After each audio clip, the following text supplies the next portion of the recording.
Hello guys! Hello Leo! Welcome dito sa aking channel, Kapalaran 888 Leo. Alamin natin kung ano ang messages, vibration, gabay energy para sa inyong lahat. Pasensya na guys, hindi ko masyadong ma-flip kasi may sugat ako. Okay, Leo.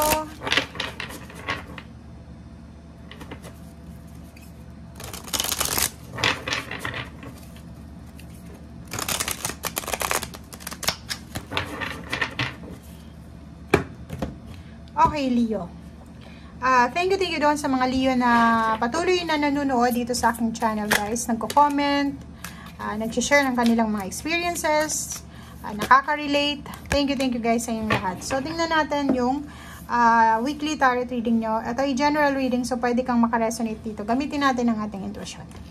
Okay, first card natin is for a birth, Knight of Air, life experience, Archangel Samuel, 16:11:4.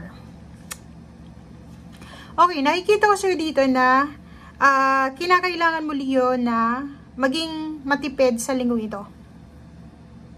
Kinakailangan mo sigurong mag-ipon ng pera. Kinakailangan mong mag-save. Kinakailangan mong kontrolin. Kinakailangan kontrolin yung bawat expenses mo.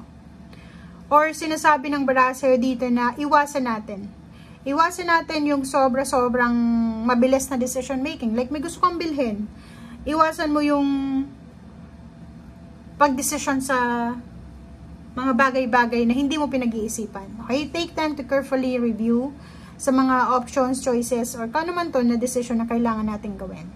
Okay? So, may mga iba sa inyo na impulsive buyer, aggressive. So, pag-isipan nyo muna ng mabuti. Okay? Kasi ang hirap kitain ng pera sa ngayon. Okay guys? So, ito yung sinasabi ng baraha. Next card is life experience. So, itong life experience na to, isang napaka-importanteng life event sa buhay mo ang posibleng mangyari. Isang powerful revelation na pwedeng magdala sa iyo sa pagbabago. So, time to spread your wings. If may mga offer ng work, offer ng new beginnings, offer ng love, or offer ng business, teamwork, or collaboration, tanggapin mo to sa linggong ito. Okay, thank you, Leo.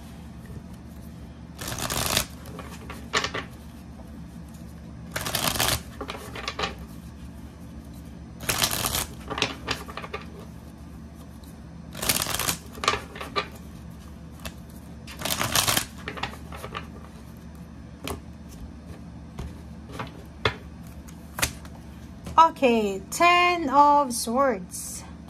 Meron ditong mga, karmic hardships na pinagdadaanan ka sa buhay.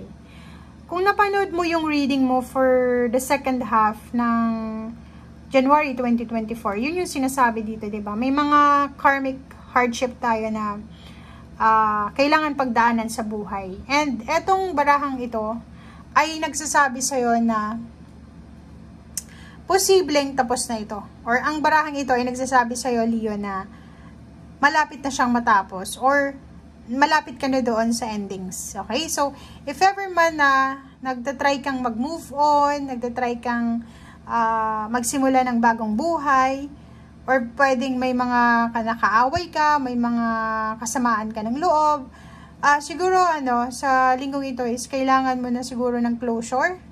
Kailangan mo na siguro ng emotional endings. Nakikita natin dito na siguro kailangan mong ma-realize na life is short. Hindi ka mag-stay dito sa mundong ibabaw. So, if puro lang heartaches, heartbreak, pain ang i-entertain mo, ipapasok mo dyan sa puso mo, walang mangyayari sa'yo kasi tatanda kang mag-isa. Kasi diba, huwag tayong masyadong perfectionist, huwag tayong masyadong mapaghanap, parang ganun. So, if may mga taong umaalalay sa atin, i-appreciate natin yung oras nila. Okay, Hierophant. So, nakikita ko sa'yo dito na meron ditong posibleng mga advices. So, if ever man may mga problems kayo ng karelasyon mo, ang nakikita ko dito, Leo na mag-partner, mag-asawa, or Leo, Aries mag-asawa, mag-boyfriend, girlfriend, Leo, Sagittarius, magkarelasyon. ang dami yung pinagdadaanan sa ngayon. Emotional, financial, especially physical health. Physical health issue. So, sinasabi ng baraha sa inyo dito na endings. Matatapos na to guys. Malapit na. Oh. Financial, sinasabi ng baraha sa inyo dito na may mga financial stress, financial burdens ka na pinagdadaanan. But, kung makikita mo tong life experience card na to, sinasabi ng baraha na may revelation, may posibleng revelation, clarity na mangyayari na pwedeng magbigay sa'yo ng pagbabago, lalo na sa usaping financial. Financial problems kasi to eh. So, ibig sabihin niya, if in case na nag-undergo ka ng problems, financial or physical health problems, sinasabi ng baraha sa'yo dito na may way out, may solusyon. So, wag kang masyadong maging negative, wag kang masyadong ma-stress, ma-depress, relax lang. Okay, so, dito sa barahan to, sinasabi ng barahan na kailangan mo mag-focus. If may trabaho ka pa naman sa ngayon, kailangan mo yung mag-focus sa trabaho.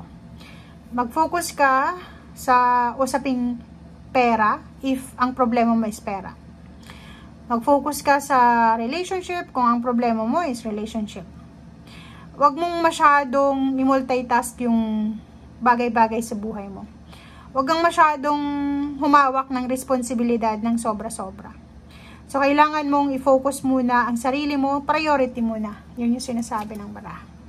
Okay, mayroon tayo ditong mga plano tungkol sa pag-aaral, additional learnings, skills training, conference, balik eskwela.